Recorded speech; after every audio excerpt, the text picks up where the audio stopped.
Anio alahady 13 Novambra 2020.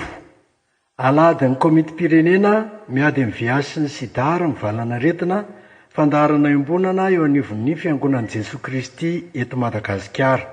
Ary fotoana manokana ihany koa satria ivon'ny jobily fisotrondronon'ny mpitantana dia Andriamatoa Randriambola Jaona Ajarosoany aina Menakavy. Ry malala, mangataka aho mba ho salama sy ambinina amin'ny zavatra rehetra ne ianao, tahaka ny anambinan'ny Tompo ny fanahinao ihany. Amen. Andeha hitsangantsika ry havana amin'ny voninahitra n'Andriamanitra. Ny salamo 520 no iarahantsika mamaky eo mba amin'ny fitarihan'ny fanahy masina ny hontsika izany fiderana n'Andriamanitra izany. Amin'ny anaran'i Jesoa. Ho anao fahanginana sy mifidera Andriamanitra Ziona, ary aminao manefana ny voady, ry mpiainy vavako, ianao mahatomo ny nofo rehetra. Ny zava-mahameloka dia mihoatra noho ny zakako, nefa ianao no mamela ny fahadisonay. Sabatra izay fidinao ka hampanatononao hitoetra ao amin'ny kianjanao. Teo voky ny zava-tsoa ao amin'ny tranonao izahay, dia ny zava-masina eo amin'ny tepolinao. Zava-matahotra no ataonao amin'ny fahamarinana sy ny valony vavakay. Ry Andriamanitra ny famonjenanay eo, ry toko ny farany tany rehetra sy ny ranomasina lavitry.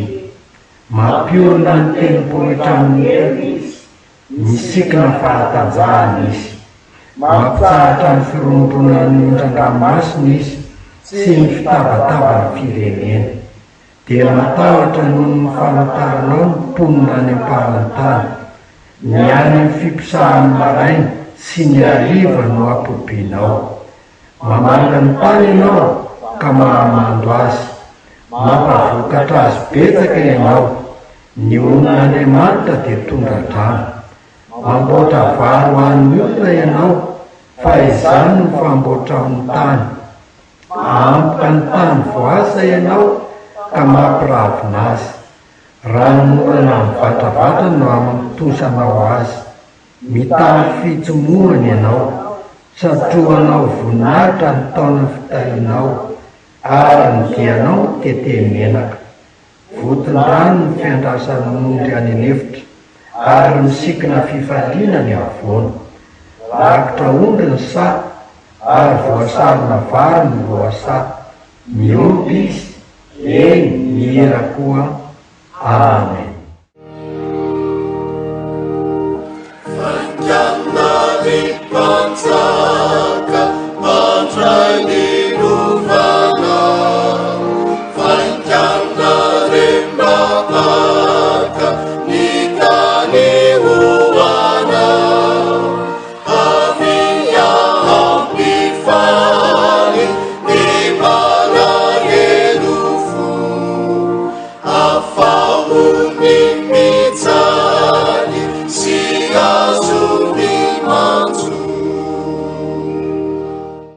Iombona mivavaka isika ry havana.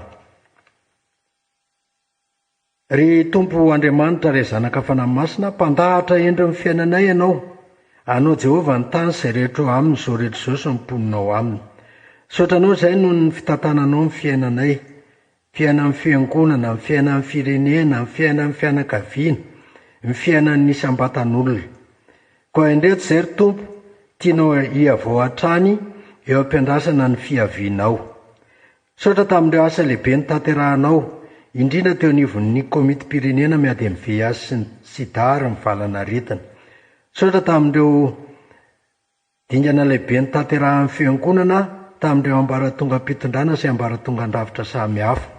Ka nafahanay nandray mifanavaozana, nandraisanay ny fanatsarana sy fampivoarana ny asanao, anoizana ny azakazaka masina sy mba amokaranay be sy amokaranay tsara ary amokaranay tsy mitsahatra amin'ny fantarana ny ambendeha amin'ny fanjakanao amin'ny fitoriana amin'ny filazantsaranao. Koa dia indreto izay, vory eto anatrehanao ry Tompo, miombona amin'izao fampofavahana izao. Raisy ireo ry Tompo mba hoanitra mampofona miakatra any amin'ny seza fiandriananao, ny fotoana tanterahana. Ary indrindra ny mpanomponao izay anatanterahana ny jobily dia taio izy menakavy mba ho akasitrahanao ny fiainany sy ireo asa rehetra izay nataon'izy ireo. Dia amin'ny anaranao Jesosy Kristy ilay efa niantsy sy mifidy anay ary nanindry anay mba handesy hamosy aretan'ny vokatra. Amen. Afaka mipetraka ny fiangonana. Ry havana malala, enoy amin'ny fanajana sady eritrereto tsara ny sitrapon'Andriamanitra tiany iainantsika mba andehanantsika amin'ny fifaliana mandrakariva. Hoy Jesosy Kristy Tompo, ary raha mandeha ianareo dia mitory hoe efa mbe akaiky ny fanjakan'ny lanitra. Sy trano marary, atsangano ny maty, diovo ny boka, avoainy dia mini. Efa nahazo maimaim-poana ianareo, ko manomeza maimaim-poana. Amen. Sambatra amin'ny mahitsy lalana izay mandeha araka ny lalana Jehovah. Sambatra izay mitandrina ny teny vavolombelony ka mitady azy amin'ny fony rehetra. Amen. Ry havana malala, raha nandre zany sitrapon'Andriamanitra izany sika ry havana, dia miara-miaiky fa tsisy nahatanteraka fa samy efa mivily tamin'ny lalantsika avy isika. Mamindra fo amintsika Andriamanitra ka dia miandry antsika hibebaka izy. Kondiary ahy imbonantsika izao vavaka fifonana izao. Ry Tompo Andriamanitra io, misaotra no indrindra izahay fa iza moa no Andriamanitra marina, iza no Andriamanitra mpamindra fo afa-tsy ianao. Koa indreto izay ry Tompo, noho ny anaran'i Jesosy Kristy dia afaka manatona anao ilay Andriamanitra masina na dia mpanota aza. Mendrandra anao izay ry Tompo ary metoraka aminao fa loza no ateraka amin'ny fahotanay. Hitanao izao fahantrana lalina iainana izao ry Tompo, fa miena ny vokatra, maina ny tany, miena ny rano, ka ny tontolo iainana misy anay mihitsy no simba noho ny fahotanay. Lany tsy misy amin'ny tany intsony ny tsara fanahy, ary tsy misy olo-marina ao amin'ny olombelona. Samy mitrika fandatsahan-draha avokoa izahay, ary mihaza ny rahalahanay amin'ny rato izahay rehetra. Izahay dia vonona noho ny ratsy mandrakariva amin'ny tananay. Fona aminao izay ry Tompo, fa mbola azo kolikoly ary mitsiriritra ny fananany namanay.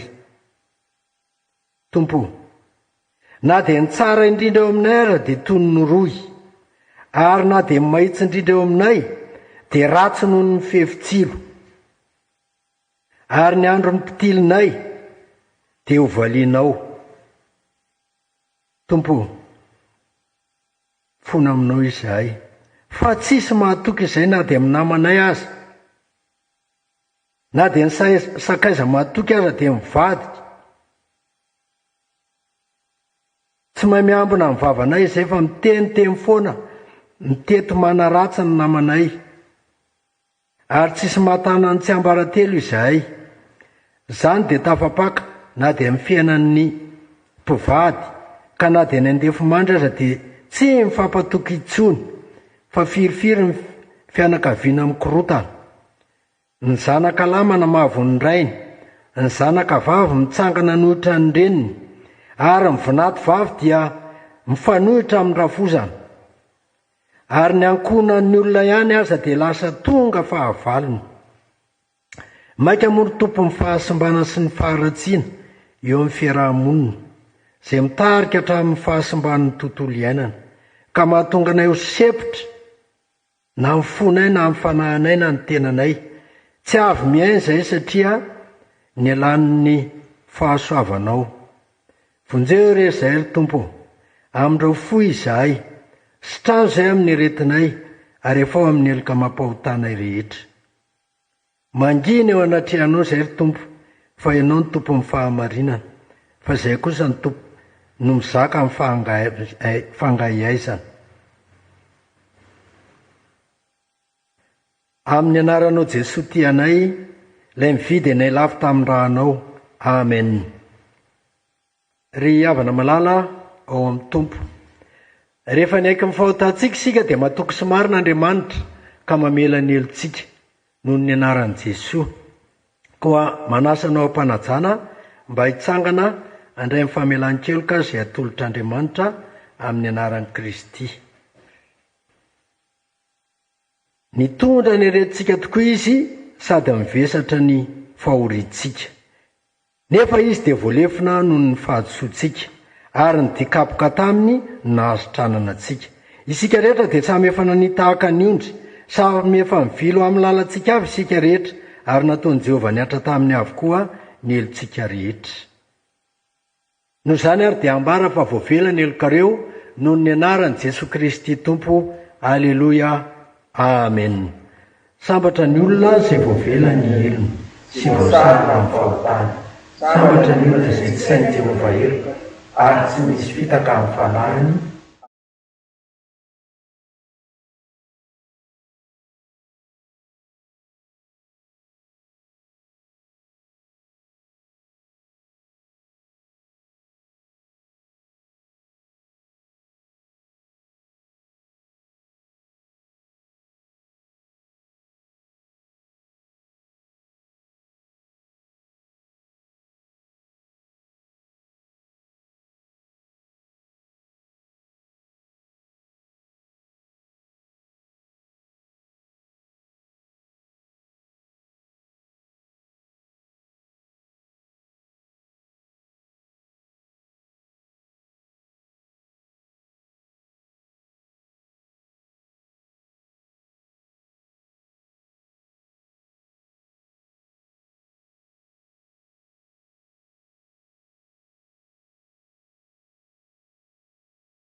Noho izao fahasoavan-dehibe namelan'Andriamanitra ny elontsika izao dia ndery havana embonantsika ny fanekem-pinoana apôstôlika izay embonantsika amin'ny fiangonana maneran'izao tontolo izao manao hoe: mino n'Andriamanitra ilay fitoka ny lanitra sy ny tany aho, ary mino i Jesosy Kristy zanan'ilay tokana tontsika izay nitolotolonina tamin'ny fanahy masina, nateraka Maria Virjiny, nijanona amin'ny papaka Pôly Pilata, nombola tamin'ny hazo fijaliana, maty tany aleba, nidina tany amin'ny fiainantsika, nitsangana tamin'ny maty tamin'ny andro fahatelo, niakatra manindanitra, nipetraka eo ankavan'Andriamanitra ray tsy toa, avy any avy ny tsara ny velona sy ny maty. Mino ny fanahy masina aho, fiangonana masina manerana izao tontolo izao, ny fiambonan'ny olona masina, ny famelan-keloka, fitsarana ny tena maty ary ny fiainana mandrakizay. Amen. Afaka mipetraka ny fiangonana.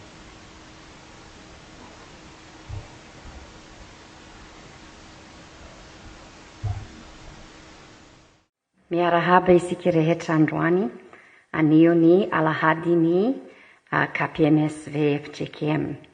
Dia androany amin'ilay resaka 5 minutes fahasalamana, iresaka momba ny fitiliana ho an'ny VIH. Dia tsara fantatsika rehetra amin'izao fotoana izao mbola misy tokoa ny VIH. Sady ny zavatra mampalahelo tena miakatra be ny isan'olona mitondra ny mokaretina VIH. Dia inona no azo atao? Ny zavatra dehibe atao amin'izao dia mangataka ny tanora manombaka amin'ny 18 taona miakatra, ny olon-dehibe sy ny vehivavy bevoka, izy rehetra tokony manao fitiliana VIH. Tsara fantatsika fa misy fomba maro samihafa azahoana ny VIH. Dia ny zava-dehibe tsy le fomba no ianao nahazo azy, no ny olona nahazo le tsy mokaretina, le aretina, fa ny zava-dehibe dia mahafantatra fa manana mitondra le tsy mokaretina dia manao fitsaboina. Tsara fantatra raha manao fitsaboina, misy fanafody azo hohanina, dia lasa tsy manimba vatan'olona ny virus VIH, sady tsy mamindra amin'olo-kafa ny virus. Noho izany andao ry tanora mihoatra 12 taona, olon-dehibe sy vehivavy bevoka rehetra andao anao fitiliana mba hiaro ny hoavy ny taranaka rehetra. Misaotra tompoko.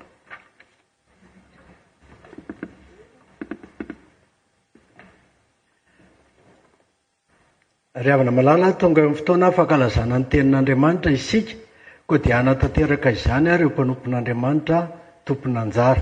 Nisantarantsika izany ry havana dia ny tompon'anjara amin'ny fotoana ho an'ny tanora sy ny ankizy.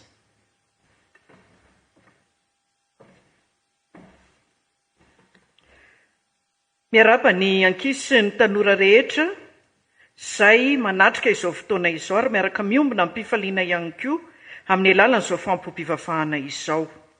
Mika toko 7, andininy 9.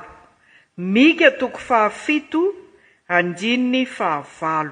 Amin'ny anaran'ny Tompo manao hoe: aza mifaly ary fahavaloko, fa na dia lavo aza aho mbola iarina ihany. Raha mitoetra ao maizina dia Jehovah no fahazavana ho ahy. Amen. Rankizy sy tanora, mandrasa ho avy ny Tompo. Tantara kely anankiray any amin'iren'le boîte de nuit reny, le toerana filanonana, fanaovana karaoké, toerana fandihizana. Dia hoy ny tompon'ilay toerana manao hoe: mitady olona hiambina amin'ny varavarana. Ary rehefa mitady olona izy hiambina amin'ny varavarana, dia Satana no hitany. Rehefa tonga ary Satana dia nataony fifanarahana. Ohatrinona no menanao dia amin'ny firy ka hatramin'ny firy, dia inona no ataonao? Dia namena toerana tsara tao ivelan'ilay toerana Satana. Rehefa nisasasasaka ny alina, sendra mivoaka ny tompon'ilay toerana, dia akory ny atezerany tompon'ilay toerana. Fa nanino ny Satana? Matory, mierotra be Satana. Fa nga atorina naramako anao, olay ny tompon'ilay toerana. Koinona moa nandrasako sy ambenako eo ho Satana? Efa na daholo reo ao reo. Rankizy sy tanora, be dia be tokoa izay zavatra mety maizina iainantsika. Ao anatin'ilay toeram-pandihizana, ao anatin'ilay toerana fanaovana karaoké, ao anatin'ilay toeram-pilanonana. Manana anjara zasy anao hijoro fahazavana tahaka an'i Jesosy Kristy, ary iraka Jesosy Kristy koa eo am-piandrasana ny fiavian'ny Tompo. Ho avy ny Tompo. Dia na dia heverintsika ary hoe mitsilopolopo kely le hazavana, izay za ankizy tanora kely ity ve dia inona koa no vitako ao? Mijoro rankizy sy tanora, andao hiaro tena, andao hijoro hanambarany namantsika fa Jesosy Kristy ny fahazavana, ka na manao ny tsy fanao rehetra ary ny ankizy sy ny tanora, dia izaho sy anao ihany kosa eo am-piandrasana amin'ny fiavian'i Jesosy Kristy dia mijoro fahazavana manao ny sitrapon'Andriamanitra. Amen. Mivavaka isika rankizy sy tanora. Saotranao zahay Jesosy zokinay io, fanomenao fotoana nandrenesana ny afatrao ao amin'ny maizina no hijoronao ho fahazavana. Irakao izay ankizy sy tanora, ko anatin'izay heverina ho maizina ety amin'izao tontolo izao, ao misy ditra, ao misy teny ratsy, ao misy opa, ao misy alatra, ao misy tsy fanajana ray aman-dreny, ao misy fitondran-tena tsy mendrika. Ao anatin'izao mihitsy izay ankizy sy tanora no hijoro fahazavana, satria manana anao Jesosy Kristy. Dia ny fanainao masina Jesosy no hiasa aminay ka ahafahanay manazava ny maizina. Amen.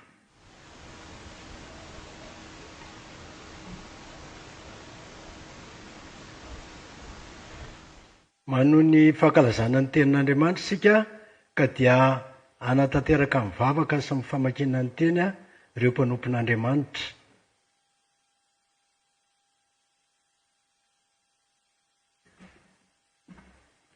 Vavaka isika. Rainao an-danitra, misaotra anao an'ity andro ity, dia misaotra ry Tompo ho an'ny teninao mamy, dia apetraka am-pelantananao zao ny olona mamaky soratra masina sy ny olona mitory-teny. Mba ny zavatra rehetra avy aminao no ampita ny aminay izay hafatra masina ho anay. Amen.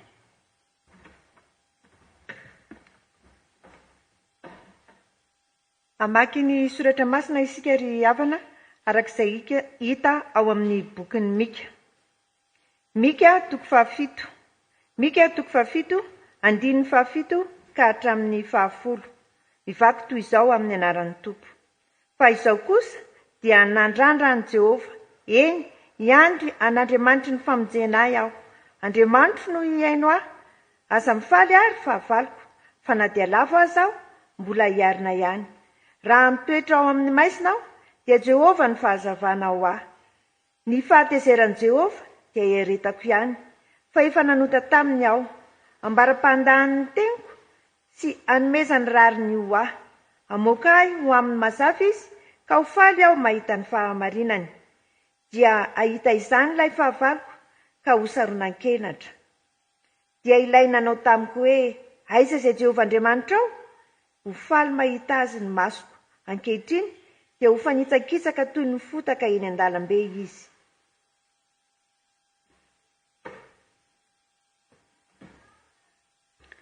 Filazantsara araka ny Luka. Luka toko 2:20, ny andininy 15 ka hatramin'ny 20. Luka toko 2:20, ny andininy 15 ka hatramin'ny 20. Ary nisy nilaza ny tempoly, fa voaravaka vahatsara sy fanatitra izy. Fa hoy Jesosy, ny amin'ireo zavatra hitanareo ireo, dia ho avy ny andro, ka tsy avela izy vaty hifanongo eto, ka tsy ho ravana. Ary izy ireo nanontany azy hoe, mpampianatra, raha oviana no avy izany, ary inona no famantarana rehefa ho tonga izany? Ary hoy izy, mitandrema, fandrao ho voafitaka ianareo, fa maro no avy amin'ny anarako, sady anao hoe, izao no izy, ary koa efa akaiky ny andro, koa aza manaraka azy. Ary raha andre ady sy tabataba ianareo, aza matahotra, fa tsy maintsy ho tonga aloha izany. Nefa tsy dia miaraka amin'izay ny farany. Ary hoy izy taminy, isy firenena hitsangana mely firenena, ary isy fanjakana hitsangana mely fanjakana. Ary isy horohoro-tany lehibe, ary mosary sy arety mandringana ny amin'ny tany samihafa, ary isy zava-mahatahotra sy famantarana lehibe avy any an-danitra. Amen.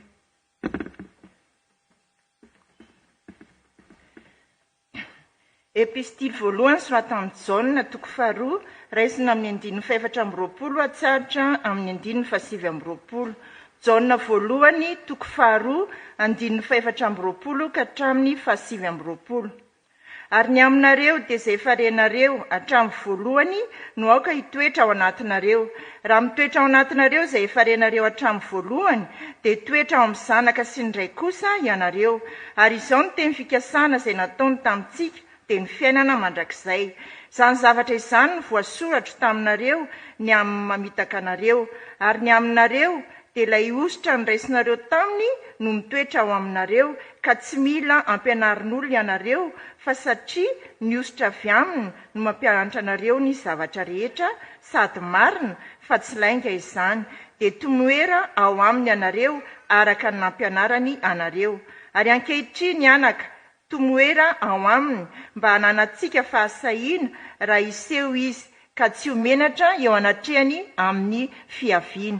Raha fantatrareo fa marina izy, dia fantaro fa izay rehetra manao ny marina no zanany naterany. Amen. Ray masino, manamasinanay amin'ny fahamarinana, ny teninao fahamarinana. Amen.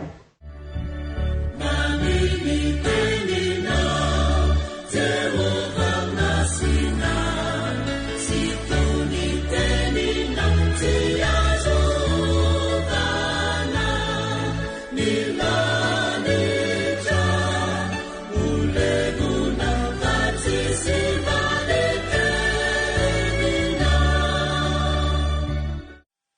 Ry havana malala rehetra amin'ny tompo, hanavaka aopontsika rehetra ny fiadanan'i Jesosy Kristy sy ny fahafianoan'ny fanahy masina. Amen. Ny vaky teny voalohany no angalantsika ny afatra dia ny Mika 7:7 ka hatramin'ny 10. Hojerentsika melohan'ny ampitanany afatra hoe iza moa i Mika. Izay voambary eto manoratra amin'ny boky sy mitondra ny asa faminaniana na antsom-paminaniana. Ny anarana Mika moa dia efa anarana mazatra teo amin'ny jiosy.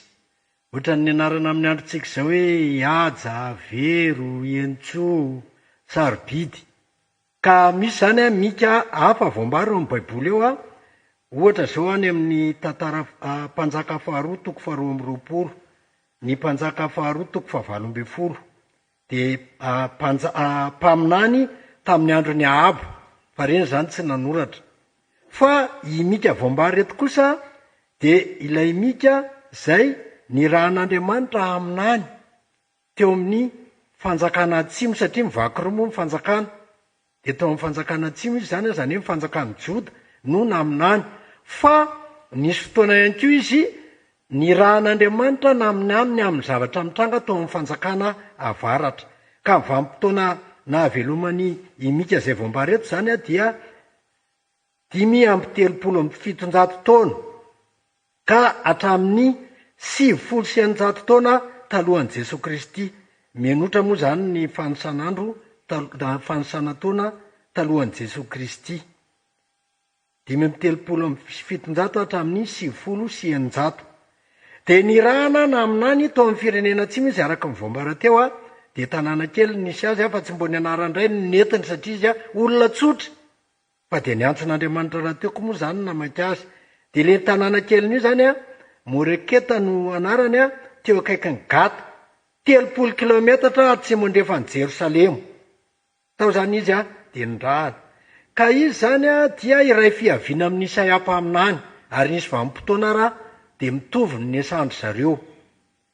Dia inona no zavatra mitranga tamin'ny andron'ny i Mika mpaminany zay voambary eto. Dia izy dia mpaminany ny teny manokana, ny solo vava manokana ny amin'ny mahantra sy ny ambakainy. Ka mpanjaka 3 mifandimby no nareta amin'ny fotoam-paminaniny. Dia hitantsika moa zany amin'ny toko voalohany ny 1:1. Dia nitory tao Samaria renivohitry ny fanjakana avaratra ihany koa izy. Alohan'ny haravan'io fanjakana tao avaratra io, izay niravahan'ny Asiriana moa tamin'ny taona 720, tamin'ny taona 220 talohan'i Jesosy Kristy. Hitantsika zany amin'ny toko voalohany 9:9. Ka inona moa zany ny zavatra nitranga tamin'izany tamin'ny vanim-potoana naminany Mika zany dia zao: ny arena sy ny fahefana dia nivangongo teo an-tanan'ny olombitsy. Ary ny olona dia tena tia vola ary tia kolikoly. Ka hatrany amin'ny faratapon'ny fitondrana hatraty amin'ny vahoaka tsy mandady arina dia efa zary tandra vadik'oditra ny kolikoly sy ny fitiavam-bola. Dia raha vakianao ny 1:voalohany ka hatramin'ny 9 amin'ity Mika 7 dia hitanao daholy fa tsisy mifampatoky tsony ny olona, na mpinamana ara tsy mifampatoky, ary na ny tao atokantrano ary. Dia misy moa le tenentsika tokantrano-bolava samy manilika an'izay, samy mikepoka amin'izay azo, tsisy mifampatoky. Dia eo zany Mika hoe ahoana ny atrehana amin'izao fiainana tena hoe mpiarabelona ratsy fanahy. Ozy ny Galatiana 1:4. Tsisy olona azo no itikina, tsisy olona azo no mba hitaraina. Raha marary ianao zany tamin'izany ka hoe miteniteny hoe ty aretiko ty afenina, fa lazalazain'ny olona vao maika lazainy alay mibaraka ianao. Dia zany le fiainana tena hoe ahoana. Dia eo indrindra ry havana zany no tonga amin'ny faminaniana dia zao mizara telo moa boky Mika, ny toko voalohany sy ny toko faharoa, ny toko fahatelo sy ny hatramin'ny toko fahadimy, ary ny toko 9 hatramin'ny farany. Fa mitovy daholo zany ny fizaran'le boky, zany hoe rehefa fizaran'ireo dia misy antson'Andriamanitra hoe mba enoy ange fa tena efa tsy mandeha amin'izay loniny intsony ny fiainanareo. Ka dia ho avy Andriamanitra hitsara. Kanefa kosa dia mbola mamindra fo Andriamanitra. Dia izay moa ilay anarana hoe Mika. Le Mika dia hoe iza ny tahaka an' Jehova. Inona ny mampiavaka an'ity Andriamanitra ivavahantsika ity? Dia ny anaran'ny Mika io zany dia le 12 amin'ny toko 7 dia izao no voasoratra ao. Io zany le anaran'ny Mika io satria ireo mpaminan'ireo dia ny anaran'ny zareo zany dia manambara ny votoatin'ny afatra ny daholy. Dia io zany hitantsika eo amin'ny 12 hoe iza no Andriamanitra tahaka anao izay mamela heloka sady mandalo ny fahadison'ny sisa amin'ny lovany. Tsy mitana amin'ny fahatezerany fa tsy mitana amin'ny fanetezerany mandrakizay izy fa tia famindram-po. Iza ny azaka ny adalantsika olombelona? Andriamanitra rentsika ihany. Ary ny rany Jesosy Kristy hamonjy sy hanafaka antsika. I Mika ny tena manambara mazava, anisan'ny mpaminany manambara mazava ny amin'ny fiavian'ny Mesia. Ka na ny toerana terahan'ny Mesia aza dia nambara Mika. Dia azonao jerena zany ao Mika toko 5. Efa kaikaiky moa zao ny krismasy efa mianatra fankalazana ny Noely daholy na ny lehibe na ny kely. Dia io Mika toko 5 ny 1 dia hoe fa ianao ry Betlehema Efrata izay kely tsy tokony ho isan'ny arivon'ny Joda akory, dia avao aminao ny voan'izay anankiray ho mpanapaka ho ahy ao amin'ny Israely. Hatramin'ny fahagolana efa mivoahany dia hatr'izay. Zay zany mampaminany tena lehibe amin'ny Mika. Fa na ny anarany na ny afatra hoetiny dia tena manondro ny Kristy. Ary manondro zany hoe tena Andriamanitra miavaka ilay Andriamanitsika. Koa aty am-piandohana sahady ry havana dia hoe eo anatrehan'ny fahasimban'ny tontolo iainana, eo anatrehan'ny faharatsian'ny fiarahamonina dia mandrasa ny tompo. Mandrasa ny tompo. Ka ny zavatra ataonao voalohany indrindra dia izao mandrasa ny tompo ka aoka izy rery ihany no ianteranao azahoanao famonjena. Izy rery ihany no ianteranao azahoanao famonjena. Aza mitady famonjena any amin'ny hafa fa tsy misy anarana hafa ambanin'ny lanitra azahoana famonjena. Fa anarana tokana ihany dia ilay Andriamanitra Jehova mpamonjy tonga nofo amin'ny Jesosy Kristy.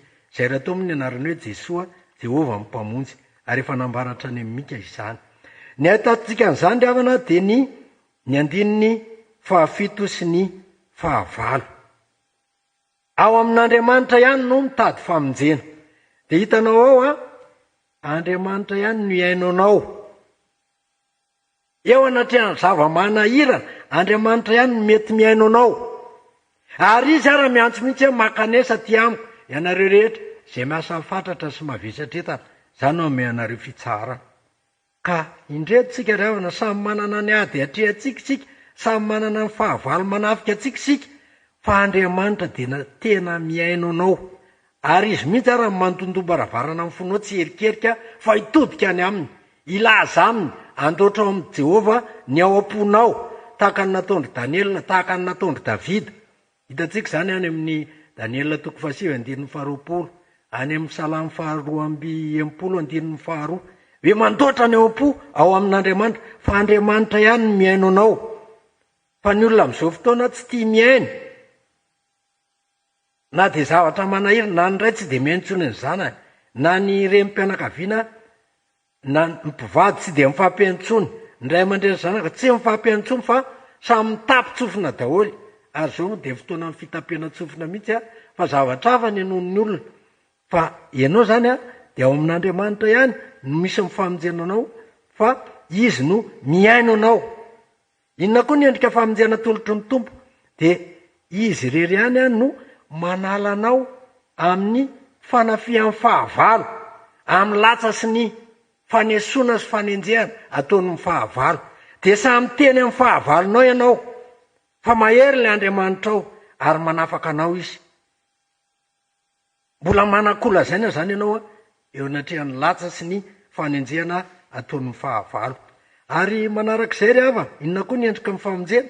Miampita eo amin'ny 9 tsika, hoe aza mifaly ary fahavaloko fa na dia lava aza mbola iarina ihany. Andriamanitra ny manarina anao, tamin'izay fahavoazana rehetra teo amin'ny fiainanao. Misy hoe lavo dia lavo ny fahotana, misy koa lavo ny fiainana, misy lavo ny fanenjehana isan-karazana. Fa na inona na lavo anao, na aretana na inona, Andriamanitra mahavita manarina anao. Tsaroantsika tamin'ny andron'ny Covid dia rehefa misy maty dia misy anankiroa indray lavon'ny Covid. Mahavezatra ary meno an'ilay izy. Fa ianao tompoko ninona mandavy eto amin'ny fiainana, i Jehovah Andriamanitra ihany manarina anao ao amin'ny Jesosy Kristy. Jereo ny tantaran'ny zanaka dala, efa tena lavo teo amin'ny fiainana. Jereo ireo le vehivavy tratra ny jangajanga, efa hotoraham-bato. Fa rehefa nandray ny tompo, niova amin'ny fiainana, ary meno tompo baiko ary mbola anaty anainy hoe amin'izao sy izao aza manota itsony. Le vehivavy natsaka tamin'ny andro atoandro, fanena tamin'ny Jesosy ndray mandeha, lasa misionera, nataona ray tanàna ao anatin'ny fotoana tsy amposina. Reo nisy nararina ilikiliky ny fiarahamonina, rehefa tonga teo amin'ny Jesosy ninninna retiny dia niarina dolony teo amin'ny fiainany. Ilay narara ny paralysisa, olona efa dany tondra azy, fa rehefa niteneniny Jesosy, lasa izy indray mibata an'ilay fandriana izay nametrahana azy teo, izay mibatana azy teo. Ka ninona izany endrika fahalavonana azo anao teo amin'ny fiainana? Vitan'i Jesosy ny manarina anao, vitan'i Jesosy ny manarina amin'ny fiainanao. Bokany trosa ianao, matahotra na amin'ny fanena man'olona azy, fa vitan'i Jesosy ny manarina anao, manefa ny trosanao. Ry havana malala ao amin'ny tompo, mpamonjy mora azo indrindra ny tompontsika. Ka ninona zavatra manamaloka amin'ny fiainanao, izay atambatra amin'ny hoe fahamaizina. Inona moa fitentsika rehefa tena misy zavatra maro dia hoe maizina tamiko ny tany aman-danitra. Fa rehefa mihona amin'ny Jesosy ianao ilay fahazavana, vitan'i Jesosy ny manazavanao. Ary izay indrindra ny ambarary amin'ny epistilin'i Petera hoe le anantso anareo avao maizina ho amin'inona? Ho amin'ny fahazavany mahagaga. Ka ninona manamaloka anao, na ny anatin'ny fonao sy ny sainao sy ny fananao any, na ety amin'ny fiainanao ety ivelany, manatona n'Andriamanitra mpamonjy ao amin'ny Jesosy Kristy fa izy ireny ihany no amerina anao amin'ny fahariana voalohany. Dia le tontolon'Andriamanitra manazava amin'ny fiainanao ary mampahita mangirana anao eo amin'ny fiainanao ka hivoaka mpandresy ianao. Fa inona kosa no andrasan'Andriamanitra aminao? Dia ny eo amin'ny 9 sy ny 10 dia izao: vonina ny bebaka. Mba handraisako n'izany famonjen'Andriamanitra izany. Vonina hibebaka, manaiky amin'izay fahamaizan'Andriamanitra rehetra ataony amiko. Fa tiany matoa fahaiziny. Dia izay le hoe mifahatezeran'i Jehovah dia heretako. Matoa misy zavatra mafy mahazo mety famaizana io, dia ho zakaiko le izy. Ekeko ampitiavana le izy satria niditrako, ary noho n'le fitiavany indray koa ako dia anariny satria zanaka tiany matoa anariny. Dia heretako le izy. Fa sika ry havana raha vao misy zavatra kely mahazo dia vao mainka raha monmonina. Na dia kapokapotodika anao amin'Andriamanitra ary izy, vao mainka tsika miala eo amin'Andriamanitra ny akamaroantsika. Fa tiana anao manotoa misy kapoka miatra aminao, ary ekeo izay. Satria mpanota dia anarina iverinao amin'Andriamanitra. Ka mandra-pandahatro ny teny kosa dia mahazo miteny ianao e. Mahazo miteny ianao, fa maninona no kapohanao ohatr'izao Andriamanitra? Dia ho tenenina amin'Andriamanitra aminao le izy, dia mahareta fa men'Andriamanitra hery ianao e. Men'Andriamanitra hery ianao, fa ho fampitodiana anao ao aminy io, ka mila mibebaka ianao. Manaraka an'izay ihany koa rehefa tena mibebaka tsika, miaika amin'ny fahotantsika, manenina amin'ny adalana vitantsika ary vonina anonitra, dia izao omen'Andriamanitra rariny sika. Ahoana ny tompo misy n'le hoe anao fanatitra dia ny anankiray tsy natraka fa dia mamindrafo amiko fotsiny izay mba vavaka vitana izy izay. Ny anankiray indray dia jereva za tsy ohatra ny tony sy ohatra ny retsy, tsy ohatra n'izao. Le anankiray ozy ny tompo, ahoana? Vao ny ainga tany tokantrano dia efa no amarinina. Ianao zany rehefa manana vonina hibebaka, tsy milobava akory ianao. Dia efa paikanjon'Andriamanitra ny akanjo tsara indrindra, tsy tafianatra ianao amin'ny fiainanao. Ka rehefa adalana rehetra vita tany aloha tany, namatopatorany Satananao, vahan'ny tompo daholo. Ny ratram-piainanao rehetra, na menatra anao sy nampisitro-belona anao sy tranon'ny tompo daholo. Ary me fiainam-baovao ianao. Ary ianao mihitsy ara no lasa fahazavany izao tontolo izao. Rehefa no hazavain'i Kristy ianao, nandre le fahazavan'andriamanitra rehefa natsonako eo aminy ka tena mibebaka marina dia lasa ianao indray no ambasadôry ny Kristy, solotena ny Kristy mitondra ny fahazavana anazavany olona rehetra. Ry havana malala ao amin'ny tompo, zao vanim-potoana ainantsika izao dia tena vanim-potoana iandrasana an'Andriamanitra amin'ny fiverenana eo aminy. Nitady famonjena, fa mila miara-miasa aminao ny tompo, fa tiany mimpandresena aminy ianao. Ka raha misy marary eo, misy voafato ny fahazaran ratsy isan-karazany eo, dia mba mila anao ny tompo hiara-iasa aminy. Fa zao kosa aloha tsy maintsy mila mibebaka ianao, tena mila mibebaka kosa ianao, satria sao dia ilay izy na tsy afaka aminao indray no afindranao amin'ny hafa. Mahatsiaro tenin'ny président FJKM izay hoe misy izy amin'ny fotoana dia misy ampoule noir. Dia io izy rehefa ampiretina dia vao maika manamaizina ny manodidina azy, amin'ny mpanao teatara sy mpanao zavatra isan-karazany. Fa ianao izy raha fahazavana ianao dia tena mila manazava manodidina anao. Dia mba tsabony marary manodidina anao, ny sahirana manodidina anao inona no azonao anampiana azy. Ny olona voafatotry ny fitondrantena ratsy isan-karazany, inona mba azonao hitariana azy. Hitorian'ny filazantsara izy.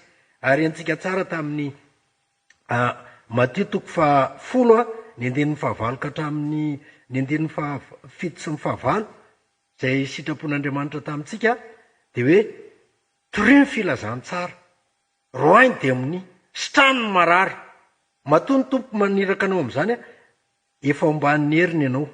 Ary ty ry havana no mba tsaroko kely le hoe na inona nalavo anao dia aren'ny tompo ianao. Ka ny amaranako ny toriteny dia misy tsenjery fanaontsika tany am-pianarana, tsenjery ny soratany miforon'ny ny havana Ramanatoanina. Dia mba vakiko aminao le izy hoe tsarovy. Ny tiano resahana eto dia le hoe lavo nefa miarina. Vakiko le izy tsarovy. Tsarovy fa fidikodionana no didy mitondra ny tany, fiakarana sady fidinana, korotana ambony sy ambany. Ny ketraka mora mivarina, miroraka tonga kanosa. Ny potraka nefa tafarina, irenika olona kosa. Ny olona mandala ny lazany no sady mitandro ny zony, manandratra ilay tanindrazany, manondratra an'io ho ambony. Mandritra ny andro iainany ka mandra-patory oloha, izany no hany fisainana tsy mba ho toa. Ry havana, raha jerena amin'ireo havaky tena anankiroa dia ny filazantsara sy ny epistily zany dia zao tamin'ny andro mika dia zao eo anatrehan'le fahalova risy fitiavam-bola dia mbola misy mpamina ny sandoka mandrebireby ny olona hoe tsy manino zao fiainan'izao. Dia nakatoavin'le faminaniana sandoka isan-karazany le fitadiavam-bola, fitiavam-bola sy ny rendrarendram-piainana. Dia eo indrindrany hoe mitandremintsika sao voafitaka. Hitantsika izany amin'ny 15 amin'le Luka 2:20. Fa zava mitranga, ny loza, ny fanjakazakana isan-karazany, tena iendriky ny vanim-potoanan'ny andro farany ireny. Ary vao maika amin'ny taonanao hiandry an'Andriamanitra, anatena ny famonjeny ary hibebaka mba tsisy an'izay hiara-ny fitsarana fanameloana. Ary mbola mamfisiny ny Jaona voalohany 2 zany, hoe ianao dia efa nandray ny osotra voalohany tamin'ny fitiavan'Andriamanitra voalohany, dia aza mbola mitady famonjena atseroa, fa ampo antsika amin'ny fahasoavan'ny tompo zay tiantsika tamin'le fitiavana voalohany. Ka ianao efa vita batisa, ianao efa namasinina amin'ny tokantrano, ianao efa mpandray fanasan'ny tompo, aza mivadivadi-pinoana fa zay niterahan'ny tompo anao dia matoky sy marina ny tompo, fa tsisy mavonjy anao afa-tsy izy irery any. Dia an'Andriamanitra amin'ny voninahitra dia mahareto amin'izay efa niantson'ny tompo anao, dia eo amin'ny fiangonana masina tena ny Kristy izay efa nanakambanana anao ho mpimbodova aminy. Dia an'Andriamanitra amin'ny voninahitra ho amiko so aminao ny fandresena mezinezina miaraka amin'i Jesosy Kristy, ilay Andriamanitra mpamonjy antsika, fa tsisy tahaka an'i Jehova izay naneraka ny zanany anafaka atsika ary izara fiainana vaovao ho atsika. Amen.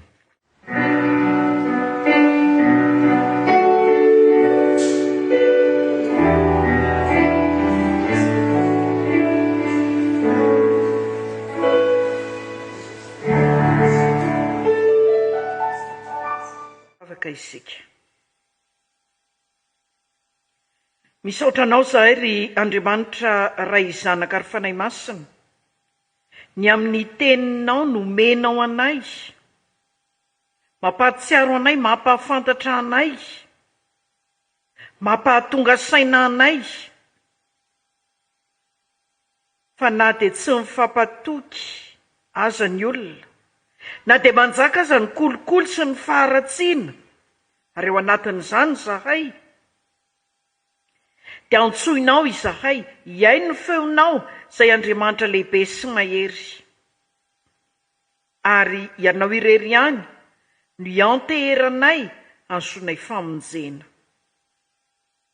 Ianao Jesosy Kristy irery ihany no miaino anay, mamany olanay, miaro anay amin'ny fahavalo, manarina anay rahalavo, manefa nitrosanay ary manazava anay sy manasitrana anay. Izany rehetra ataonao eo amin'ny fiainanay izany dia mitaona anay, hanatona anao sy hiverina ao aminao Jesosy Kristy, ka hibebaka hanome rariny anay ianao, ary indrindra hiantso anay ianao, hiarina na dia ho lavo aza, fa tsy hijanona amin'izay mety ho fahalavona. Saotranao zahay no izany teny toko fampaherezana omenao anay izany. Ary ankehitriny Andriamanitro, ao anatin'izao alahady ny komiti-pirenena miady amin'ny fianaky ny aretina sy hida sy ny valanaretina izao, dia antsoinao izahay hanarina ny lavo, hanarina ny marary, hanarina ireo manana olana, ary hitsabo sy hanasitrana ihany koa hanohy ny asanao Jesosy Kristy.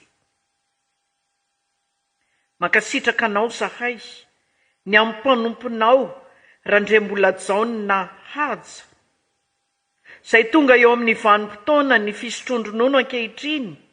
Fantatrao ny amin'ny mpanompo-lahinao, fantatrao ny aminy sy ny asany andry azy nandritra ny taona maro.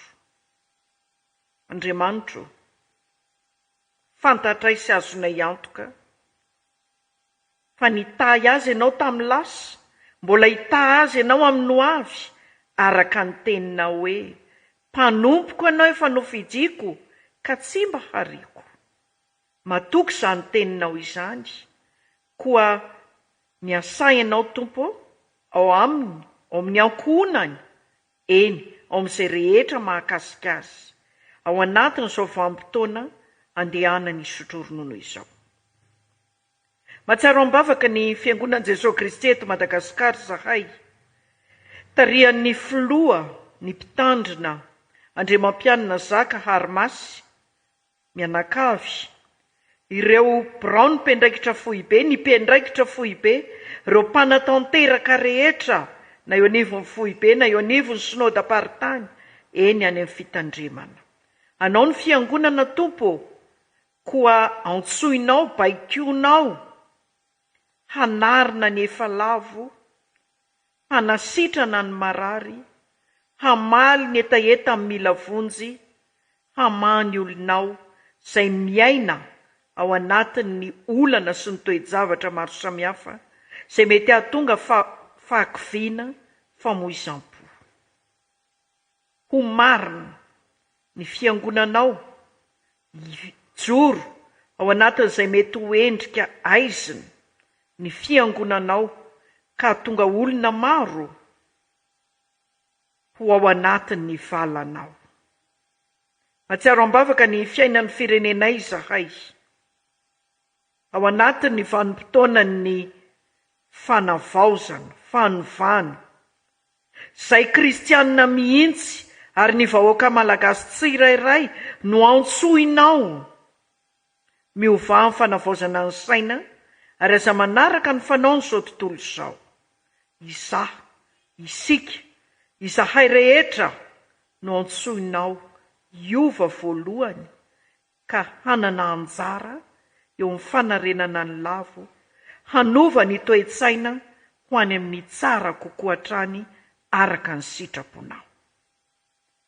Tompo, marobe ny tiana hisaorana aminao, marobe ny tiana hifonana aminao, marobe ny tiana engatana aminao. Fantatray sy azona iantoka nefa, fa na mbola tsy manonona na inona kory zahay, dia efa mahatanteraka izay rehetra mahasoanay ianao. Koa izany rehetra izany no asainay rehetra ihany koa, hiaraka iombina amin'ilay vavaka nampianarinao anay manao hoe: Rainay o izay ny danitra, ho amasina ane ny anaranao, ho tonga ane ny fanjakanao, atao ane ny sitraponao ety an-tany tahaka ny an-danitra. Meonay an'io izay anona sahaza ho anay, ary mamela ny elokay, tahaka ny amelanay izay meloka taminay, ary aza mitondra anay amin'ny fakapanahy, fa manafanay amin'ny ratsy. Anao ny fanjakana sy ny hery ary ny voninahitra mandrakizay. Amen.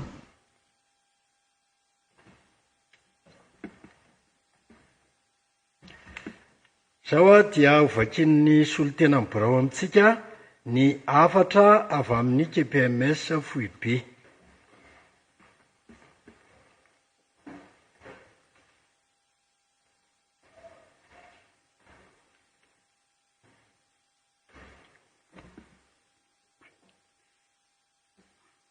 Afatra avy amin'ny KPMS V.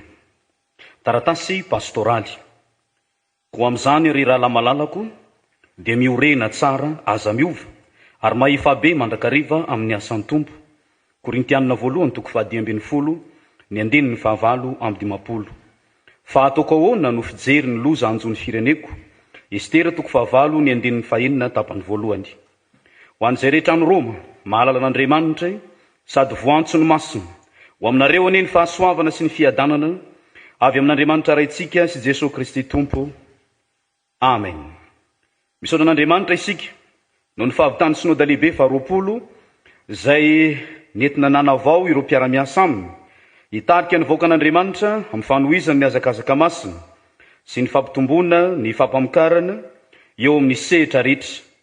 Hoety manatanteraka izany dia nanolotra fomba fiasa ny ray aman-dreny filoha izay somary teknika kokoa satria isy tondro refy sady fampiorenam-pinoana ary fampamokarana be, ny tsara ary tsy tapaka amin'ny sehatra rehetra ivelomana sy isan'ny rantsa mangaika rehetra na ny rano tompo ny fiangonana. Izao taratasy pastoraly izao dia natao ifampitantsika vahoaka an'Andriamanitra ny vaovao tamin'izay niaina ny KPMSV sy ny afatra famporisiana ny fiangonana, hanohy hampitombo ny asa efa natao na irotsaka amin'ny fanompoana ho an'ireo mbola tsy tao anatiny. Misaotra an'Andriamanitra mampiray antsika mpanompony mifarimbona amin'izao adidy masina fitandrovana ny asy ny aina izao. Mifarimbona isika mba hitondra vokatra maharitra eo amin'ity ady amin'ny VIH sida sy ny valana retina ity ato amin'ny anarany efitsekemo.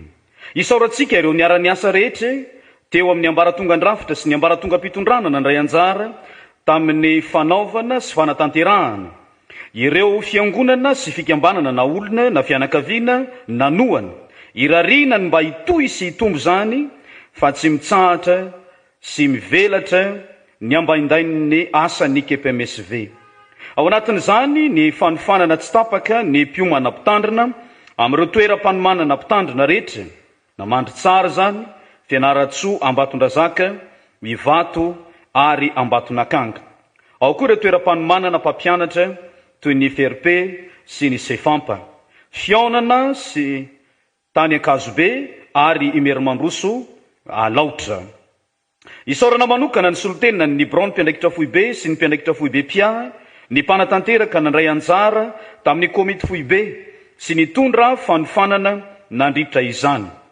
Ny komity Foibe izay nivory dia mahatsapa fa ny fiandrianan'Andriamanitra izay lehibe dia mahatonga azy ho afaka mifehy zavatra rehetra ka manana fanantenana fa ho resy eo ambanin'ny fitarihany ny loza mety ateraky ny sida amin'ny taranaka ho avy raha mbola tsy tonga izy.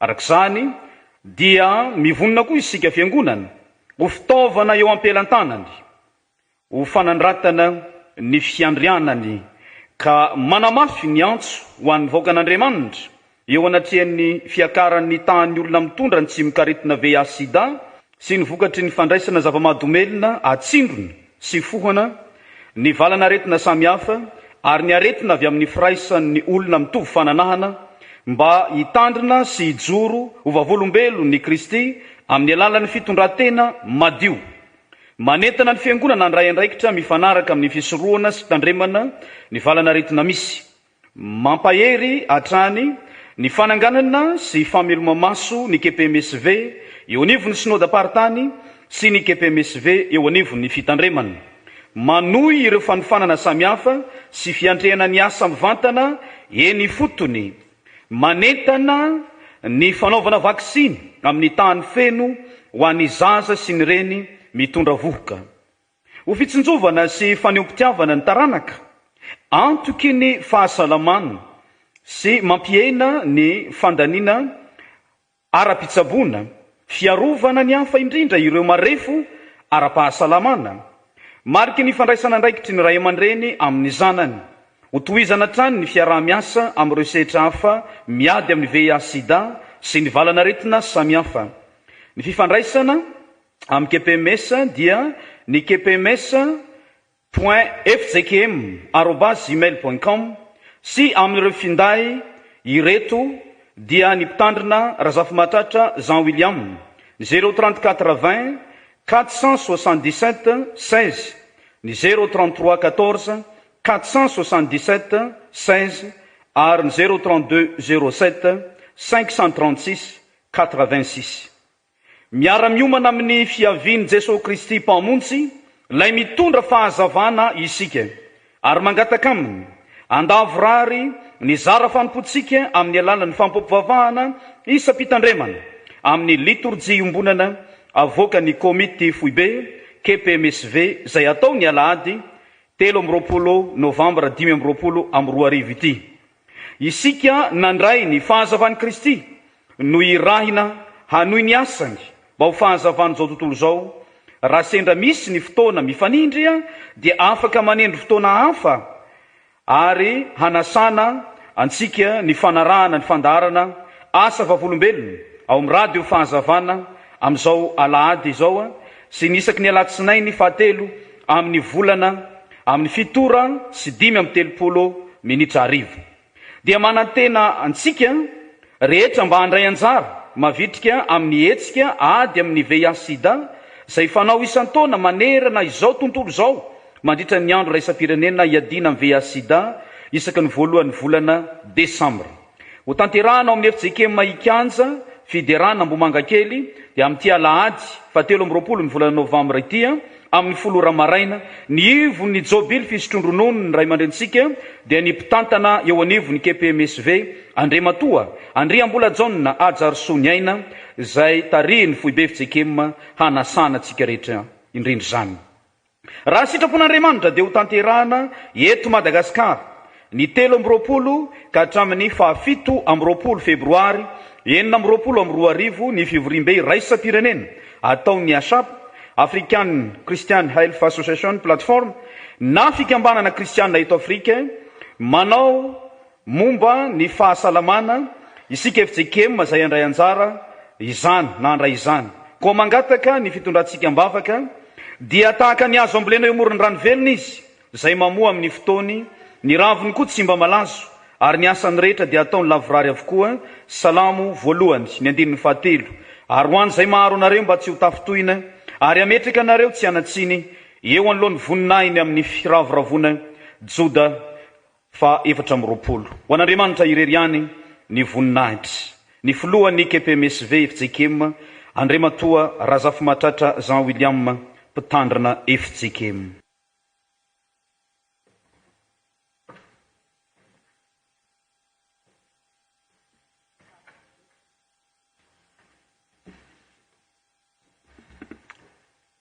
Sotran'ny tompo sika ry havana raha afaka niombona tamin'izao fampopofavahana izao.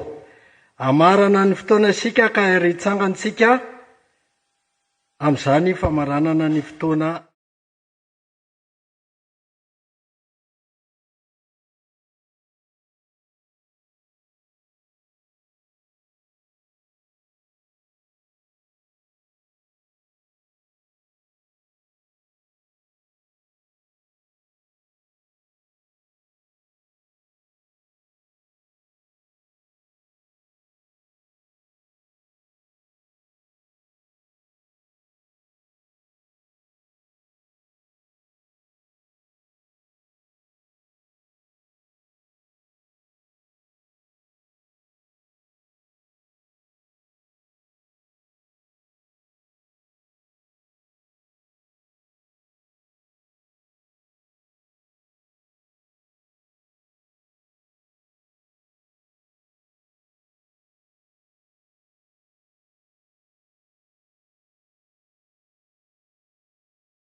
anterina ny afatra ho antsika rehetra.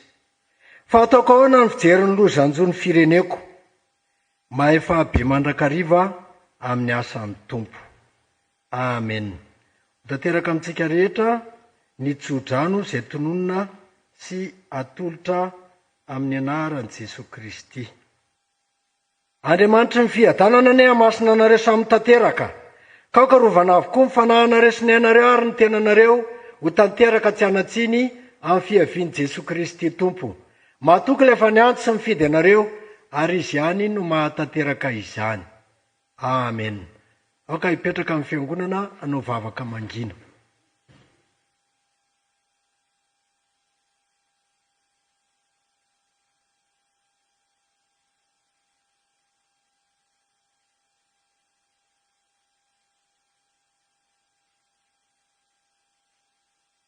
Ho an'Andriamanitra irery ihany ny voninahitra, amin'ny anaran'ny Ray sy ny Zanaka ary Fanahy Masina.